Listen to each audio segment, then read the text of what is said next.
day after the general election, a summary of the main event this morning. The news is that Britain is facing its first hung parliament since 1974.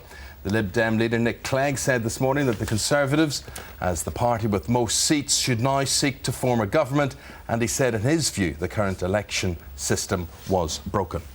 Both the Conservatives and Labour would need Lib Dem support to form a coalition government. The state of the parties at the moment is Conservatives with 291 seats, Labour with 251 and the Lib Dems with 52. There are 29 seats still to be declared, and we will keep you in touch if those results come in during our programme. A few recounts going on around the country as well. And imagine that as I don't know why they showed him there. We're not recounting him. He's the undisputed. He's the undisputed number one king of breakfast radio. Hello. Mr. Chris Moyles, very good to see you.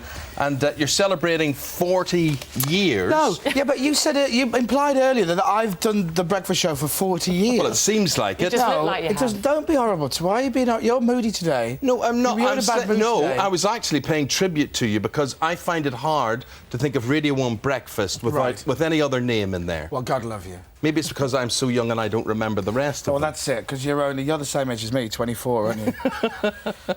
But yeah, no, I've made a little documentary about the breakfast show, and because it's been on since '67. So even like you weren't born then? No, well, of course I wasn't. You and I were not born. Yourself, well, of course. His lordship was. Done uni and everything. So.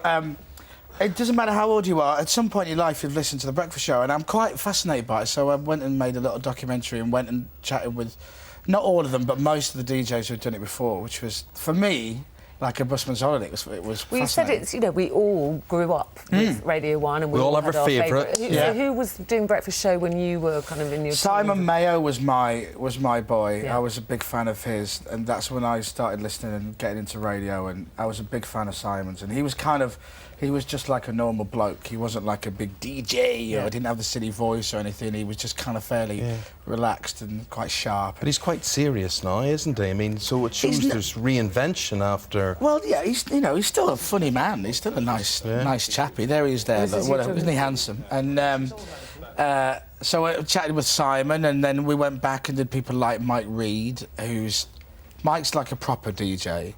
Which is like crackers, you know what I mean? Let's have a look. Oh, go on then. The producer says we have a lovely clip. Oh, bless. Let's have a little look. A lovely clip. Well, the first day was you felt like a fraud sitting in someone else's chair. I thought this chair in Broadcasting House belongs to Tony Blackburn, Noel Edmonds, David Lee Travis. It's not really my chair. Is that really what you thought? It's not? As a first thought, as I sat in there, I thought... I feel a bit of a fraud here. I'm such a big head. I was like, yes, I'm in the chair now, my chair. You knew that was your chair. Yes, but you do know it's your chair, and you call yourself the self-professed, saviour of Radio 1 and whatever. But I still suspect when you look at that lineage that you've got there and the people who have preceded you, you sometimes probably still have to pinch yourself that you're doing that job. I'm very, for all the acts and everything, I'm very respectful to everything that's been before, because I'm a Radio 1 fan as well. So when I joined Radio 1, there was a real weird kind of sneeriness about old Radio 1, where it was all a bit tacky and a bit quack oops, and our tune wasn't it a bit rubbish. And I remember thinking, well, no, it was what it was. Radio 1 was it used to have like triple the audience it has now, just because there was nothing else.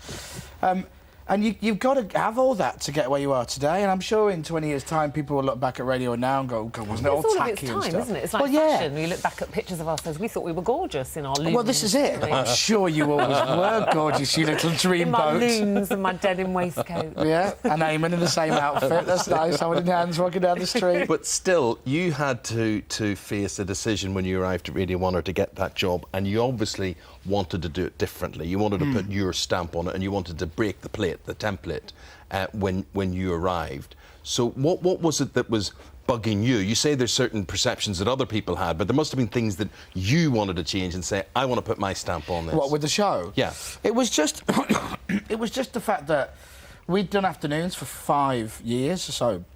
And we kind of resigned ourselves to the fact that we weren't going to get it.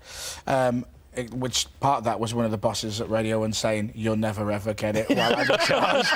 And where's she now? She's gone now. And, hello, love.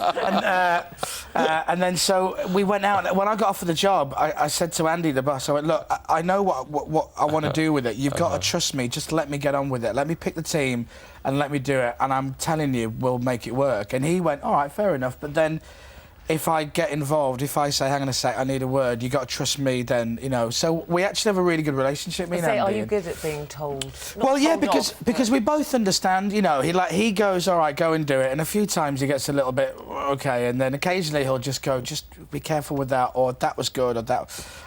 But generally, he just lets us get on with it, which is nice. And then when he does say, "Can I have a word?" I'm like, "OK, well, fine, I will listen." So it works kind of pretty well for us. So you've been, how many years have you been doing it now? 29 years now, 29. Is that all? Yeah. But how long? 6.5 years, I think we've done it. 6.5. How long would you like to do it? How long, much longer can you do it? How old is too old for the Radio 1 Ruth, what audience? are you saying? No, because there were rumblings, weren't there? Oh, yeah, there was a while ago kind of made up they might be rumours and replacing you whatnot. with They someone can't younger. do that now because you'll get them for being ageist.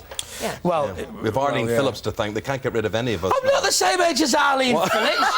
She's in her 80s. You're having a laugh. Good Lord. If anybody comes near me now, I'm going to say Arlene Phillips. No, right. you just that's you it. Eamonn, Arlene Phillips. Don't touch me, Arlene Phillips. Yeah. I don't know. Well, I've always said as long as I'm happy doing it and the radio are happy and the listeners are happy, then we'll keep doing it. So unless someone comes along and offers me a gob of money, then my loyalty goes out the window. I'll be off. Seriously, I'll be like a fat lass chasing a mobile pizza van. You won't be able to catch me.